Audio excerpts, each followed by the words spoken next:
आता हे जे आहे हे काय आहे, हे आहे स्पायरोमीटर. तर याला रेस्पोमीटर पण असं पण म्हटलं जातं. तर हे जे स्पायरोमीटर आहे याच्यामध्ये पण जे आपल्या लंग्सचे जे फंक्शन आहे हे फंक्शन टेस्ट करण्यासाठी स्पायरोमीटर यूज केलं जातं. याच्यामध्ये काय बघितलं आपण की एअर बाहेर टाकायची, पण याच्यामध्ये काय एअर आत घ्यायची.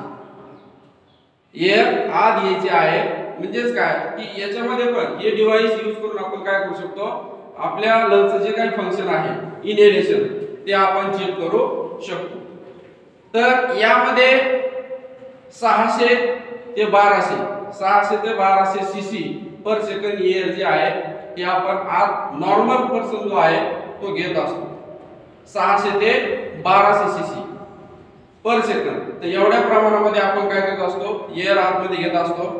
आणि हे जे स्पायरोमीटर आहे ते स्पायरोमीटर आपलं लंग फंक्शन टेस्ट चेक करण्यासाठी यूज केलं जातं. आता आपण बघत असतात की मेजर सर्जरी झाल्याच्या नंतर डॉक्टर काय करतात की आपल्याला हे स्पायरोमीटर देतात. डॉक्टर आपल्याला स्पायरोमीटर देतात आणि पेशंट बसल्या बसल्या बेडवरती काय करतो, एअर आत घेतो. बरोबर, हे तिन्ही बॉलवर जातात. मग काय होतं की आपले जे रेस्पिरेटरी सिस्टीम आहे या सिस्टीम मध्ये जे काय ब्रोंकाई असतील किंवा एअरवेज असेल, एअर ट्यूब असेल, याच्यामध्ये जे स्पुटम्स असलेले असतात ते स्पुटम बाहेर यायला मदत होते. ते एकदम थिन होतं, हळूहळू ते बाहेर यायला लागतं. तर जे आपण करणार आहोत तर त्याला काय म्हटलं जातं, इन्सेंटिव्ह स्पायरोमेट्री एक्सरसाइज. ही काय आहे, हे स्पायरोमीटर यूज करून आपण आपल्या लंगची एक्सरसाइज करत असतो.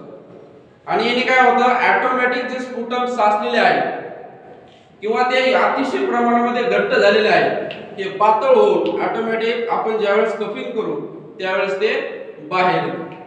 आता जो नॉर्मल पर्सन आहे त्याचे तिन्ही बॉल जे आहेत ते वरती जातात. तिन्ही बॉल जे आहेत ते वरती जातात.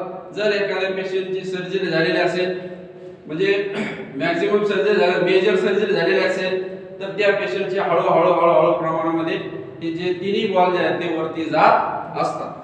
तर याला काय म्हटलं जातं, अजून एक नाव याला फ्लो ओरिएंटेड स्पायरोमीटर. तर याच्यामध्ये फ्लो आहे, या ठिकाणी जो स्पेस दिसतो या स्पेस मधूनच आपण काय करत असतो, एअर आत घेतो.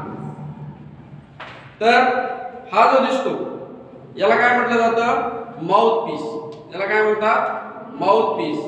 आणि ही जी ट्यूब दिसते, ही जी ट्यूब आहे ही आहे एअर ट्यूब. काय म्हणायचं या ट्यूबला, एअर ट्यूब. आणि हे जे दिसतात हे तिन्ही चेंबर आहेत, हे 3 चेंबर आहेत. प्रत्येक चेंबर वरती 600, 900, 1200 सीसी पर सेकंद असं युनिट त्या ठिकाणी लिहिलेलं आहे. तर एवढ्या याच्यामध्ये आपण प्रत्येक सेकंदाला 1200 सीसी नॉर्मल पर्सन जो असतो तो कोणत्याही डिसीजला अफेक्ट झालेला नाही, तो पेशंट प्रत्येक सेकंदाला 1200 सीसी एवढी एअर आपल्या लंग्स मध्ये घेत असतो.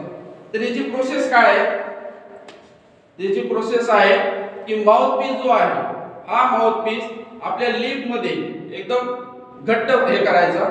आपले माउथ म्हणजे आपली जी टंग आहे ही टंग याला टच होता कामा नाही. आणि हा माउथ पीस जो आहे तो टीथ मध्ये आपल्या जॉ मध्ये चावायचा नाही. सगळी जी एअर आहे ती एअर फक्त आणि फक्त माउथ पीस मधूनच आत घ्यायची आहे. ओठ कसल्याही प्रकारे आपले लीक नकोय, जेणेकरून एअर काय होईल, कमी प्रमाणामध्ये आपल्या लंग्स मध्ये जाईल. ठीक आहे, तर बघा कसं करायचं.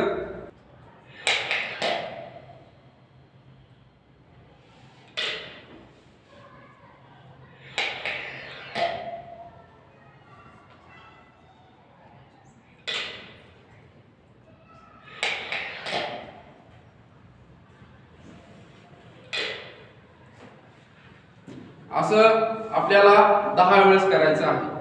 प्रत्येक 10 मिनिटला हे 10 वेळेस आपल्याला करायचं आहे. जेणेकरून काय होईल की आपलं जे काही लंग्स मध्ये म्युकस असलेला आहे तो म्युकस काय होईल, पातळ होईल. आणि पातळ झाल्याच्या नंतर ऑटोमॅटिक आपल्या लंग्स मधून बाहेर येईल.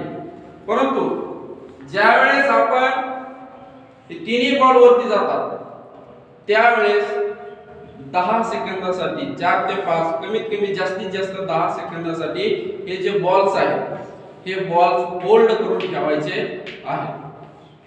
लगेच बॉल वरती गेले आणि आपण लगेच सोडून द्यायचे नाही.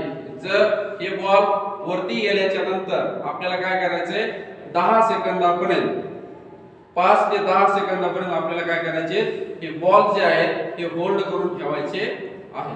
तर अशा प्रकारे हे स्पायरोमीटर ही जी प्रोसेस आहे ही जी टेस्ट आहे या टेस्टला काय म्हटलं जातं इन्स्टिंक्टिव्ह स्पायरोमेट्री टेस्ट किंवा एक्सरसाइज असं पण म्हटलं जातं.